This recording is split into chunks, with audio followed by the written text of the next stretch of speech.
It started with a smell, sharp, unnatural, something that didn't belong. Then came the call. There's something watching me. It's not human. Dr. James Cooper's voice trembled through the radio. Park Ranger Evelyn Cross listened, frozen. Then the security lights failed. A sound cut through the static, metal scraping against concrete. Then silence. That night, Dr. Cooper wasn't the only one. Within hours, 3 more people in Cypress Grove reported the same thing. Something out there, watching them, waiting. At first, it seemed like just another sighting, another entry in the long, strange history of the skunk ape legend. A local myth, a shadow in the woods, nothing more. But that's not what we found. Because the moment we started asking questions, things got dangerous. Someone was watching the scientists at Cypress Grove, but it wasn't just cameras in the trees. This was military-grade surveillance, and the DNA we uncovered? It didn't make sense. The samples weren't just strange, they were impossible, part human, part something else. But the footage? That's what keeps me up at night. Multiple creatures, moving together, coordinated, tactical, not running, hunting. For decades we thought we knew what the skunk ape was, a creature of the swamps, an animal afraid of humans. We were wrong. This was something else, something organized, something with a purpose. And the real horror? They weren't just hiding in the woods. They were watching us. The deeper we dug, the darker the truth became. This wasn't just a cryptid, it was a cover-up, and it was just the beginning. To understand what really happened, we need to go back to the first warning signs. Because what started in Cypress Grove, it didn't end there. At first, the changes were subtle. Deer that had followed the same migration paths for decades suddenly stopped.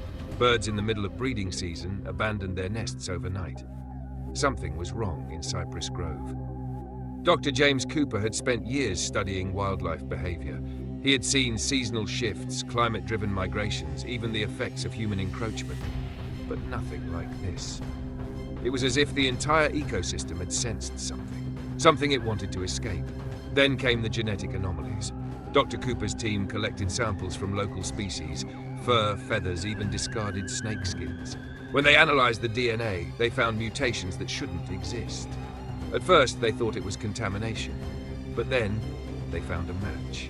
A perfect match. Not to any known animal. Not even to something new. The genetic markers were identical to classified samples from 1987. Samples that were supposed to be locked away. Samples linked to researchers who had vanished without a trace. That's when Dr. Cooper knew. This wasn't just an anomaly. It was a pattern. And he wasn't the first to see it. 20 years earlier, Senior Ranger Tom Cross had been tracking something strange in Cypress Grove. He had been quiet about it, kept his notes hidden, until one day, he disappeared. No sign of a struggle, no farewell message. Just gone. His daughter, Park Ranger Evelyn Cross, never stopped looking for answers. She searched through his old belongings, looking for anything that might explain what he was investigating. Then, deep in the back of an old storage unit, she found something. A box of research notes, maps, sightings, weather patterns. But the most disturbing part? The dates.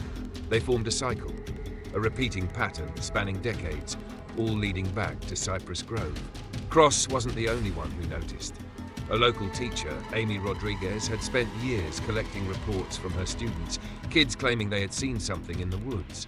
At first, she dismissed their stories. Children have wild imaginations. But then she remembered something. Something from her own childhood. She was 8 years old when she first saw it. It wasn't just tall, she later recalled. It was watching me, and it knew I was watching it. When she opened her childhood diary for the first time in years, the details made her skin crawl. The description matched recent witness accounts exactly. The smell, the eyes, the way it moved. Too fast, too precise.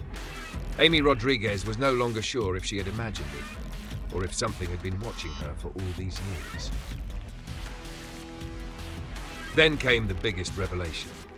Cole Mercer, a former military intelligence officer, analyzed the reported sightings. It didn't take him long to recognize the pattern. This isn't random activity, he told us. It's surveillance. He had seen similar tactics before, not in cryptid sightings, but in military reconnaissance missions. Whoever or whatever was out there wasn't just lurking in the woods, it was watching, studying, waiting. And then we made the discovery that changed everything. Buried deep in the woods, hidden in the thick underbrush, we found them. Cameras, not wildlife cameras, not amateur cryptid hunting setups, military-grade surveillance equipment. Watching us, watching the scientists, watching everything. This wasn't just a legend. This wasn't just an urban myth. We weren't just tracking them. They were tracking us. And they had been for decades. The deeper we dug, the clearer it became. This wasn't just a natural phenomenon. This was orchestrated. And someone was trying to keep it secret. The deeper we dug, the stranger it got. This wasn't just some unexplained sighting. Someone was trying to keep it hidden. And then we found the proof. Cole Mercer, a former military intelligence officer, analyzed the heat signatures from our thermal imaging. At first, we thought we were tracking a creature. We weren't. The patterns weren't random. They followed a structure, a formation. This is not an animal moving through the woods, Mercer told us. This is tactical movement. This is reconnaissance, a patrol route. Something or someone was out there watching Cypress Grove like a soldier on a mission. Then we found the surveillance devices, tiny, well hidden, far more advanced than anything available commercially. Who put them there? And more importantly, who were they watching? That's when Evelyn Cross made a discovery that changed everything. Old others. In her father's old journal, she found a hidden compartment. Inside, she uncovered something that had been buried for years, an old videotape. The date, just days before he disappeared. Cross didn't want to watch it alone, so we watched it together. And what we saw left us speechless. The footage was shaky, the camera moving fast, but there was no mistaking what it captured. Dark shapes moving through the woods. Not one, not two, more than a dozen. They weren't stumbling around. They were moving with intent. Their eyes, intelligent, calculating. They weren't avoiding the camera. They knew it was there. And then they turned, in perfect synchronization. Staring directly at the lens, the screen went black. The screen went black. We thought we were dealing with an undiscovered species. We were wrong. This wasn't natural. This was planned. But who was behind it? That's when Special Agent Diana West stepped forward. She had been following this case for years, and she had seen it before. West pulled out a thick file. The label was faded, but the year was clear, 1987. The contents? Dozens of reports, all describing the same thing: strange creatures, military interference, sudden disappearances. Every time an investigator got close, the case was shut down. West's former mentor, Agent Thomas Riley, had disappeared while investigating these same anomalies. His last message? A single note scribbled in the margin of a classified document. They're not hiding it, they're controlling it. But controlling what? We were about to find out. Dr. Cooper had been running DNA tests on the samples we collected. He called us one night. His voice was shaking. You need to see this. The results didn't make sense. They weren't fully human. But they weren't fully something else. The genetic markers? They were a match, not just to the classified 1987 samples. To Dr. Cooper himself, he was staring at his own DNA combined with something unknown. Someone hasn't just been watching us, he whispered. They've been using our work. The implications were staggering. Was this genetic engineering? A mutation? A military experiment gone wrong? Or worse, had they been here all along? We thought we were hunting the skunk ape, but the truth was far worse. We were looking at something, designed. The evidence led us to one final place, the source of it all, buried deep beneath Cypress Grove. Everything led us here. Cypress Grove held many secrets, but this was the biggest, a facility, hidden underground, not abandoned, active, buried beneath a ranger station that had been shut down for years. But inside, the power was still on. Evelyn Cross was the first to step inside. The air was stale, thick, heavy with something she couldn't explain. Then she saw it, a control panel, still operational. Monitors flickered. Some displayed thermal readings. Others, surveillance feeds. Someone or something had been watching Cypress Grove from below. Then we found the files. Stacks of documents scattered across the room. Reports, lab results, genetic analysis. One name appeared over and over again. Dr. Helen Yang, a scientist who had vanished years ago, But she wasn't missing. She was here. We thought we were prepared for what she would tell us. We weren't. Her voice was quiet, almost mechanical. You think you're uncovering a cover-up. You're not. You're uncovering the future.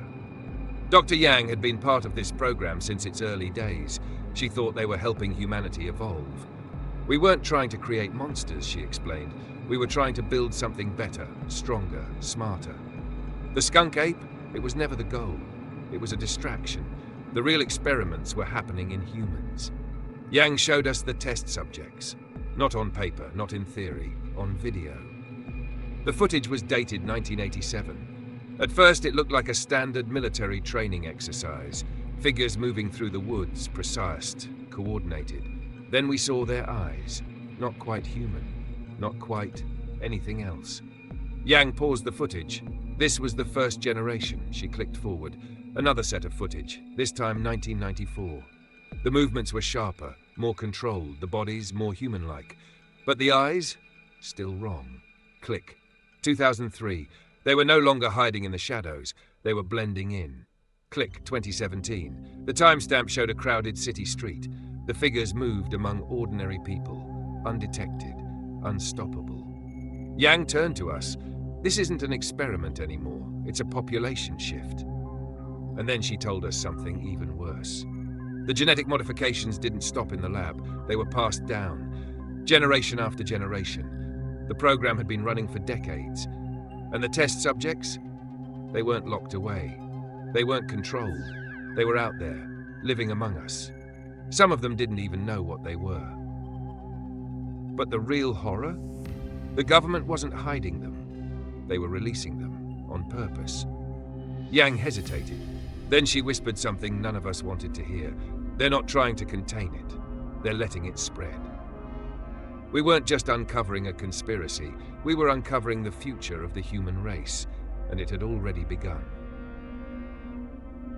What happens when an experiment can no longer be contained?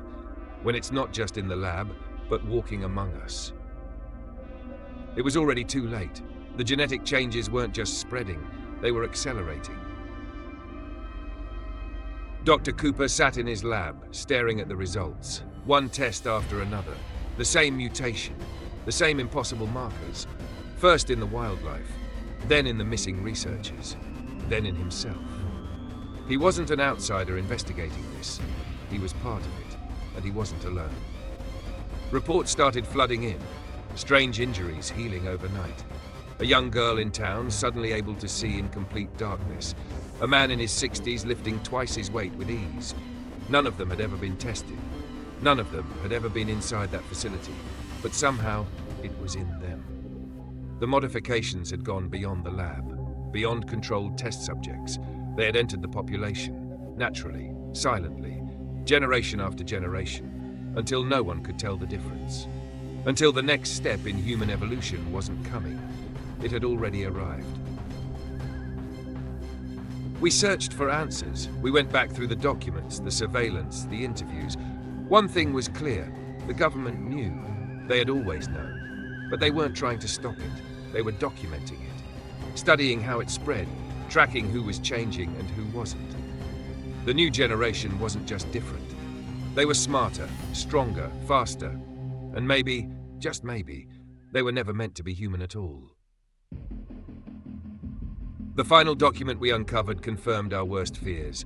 One word, stamped in bold letters. Success. Dr. Cooper went missing 2 weeks later. When he returned, he wouldn't talk about where he had been. But his hands shook when he held the new lab reports, and in his eyes, there was something different. Something changed. Evelyn Cross stopped answering our calls. A few days later, we found her truck parked near Cypress Grove, her belongings still inside. The only thing missing? Her. She knew what was happening. She had been tracking them her entire life. And now, maybe they had been tracking her too. 3 months later, it happened. The final confirmation we had been dreading. A routine blood drive in Cypress Grove. Random samples. Everyday people. But every single one showed signs of genetic alteration. It wasn't just a few test subjects anymore. It wasn't just the people who had gone missing. It was everyone. This wasn't an isolated experiment. It was a transition. And the people of Cypress Grove, they weren't people anymore. The next step in human evolution isn't coming. It's already here, and it started in Cypress Grove. 3 months later, everything had changed, but not in the way we expected. The signs were subtle at first. People in Cypress Grove seemed different, stronger, sharper, faster. Evelyn Cross knew something was coming. She told us she could feel it, that the forest wasn't quiet anymore, that something was watching her. And then, one night, she was gone. Her truck was found near the old ranger station. The door was open. The keys were still in the ignition. But Evelyn, she was never seen again. We thought Dr. Cooper was handling the truth better than the rest of us. We were wrong. He vanished too. 2 weeks without a trace. When he finally came back, he looked the same, but he wasn't. He refused to say where he had been. He wouldn't answer our calls. And in his lab, there were new genetic samples, samples that shouldn't exist. He told us nothing, but the look in his eyes said everything. Then we found the last document. It was buried deep in the classified files. Just one word stamped across the top: success. Underneath, there was a date. 3 months from now. That date is approaching fast. We still don't know what happens when it arrives.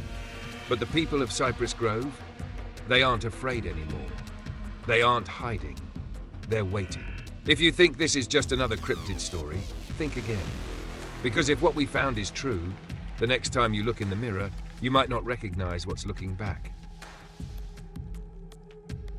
A shadow moves behind a tree. The chemical smell lingers in the air. A whisper. It's watching. Before you go, if you want to be the first to know when we uncover the next buried truth that could affect your community, hit subscribe now and turn on notifications. Our investigations have already saved lives, and your support keeps this vital work going. Don't miss our next revelation. Subscribe now, because what you don't know can hurt you. Join our community of truth seekers today.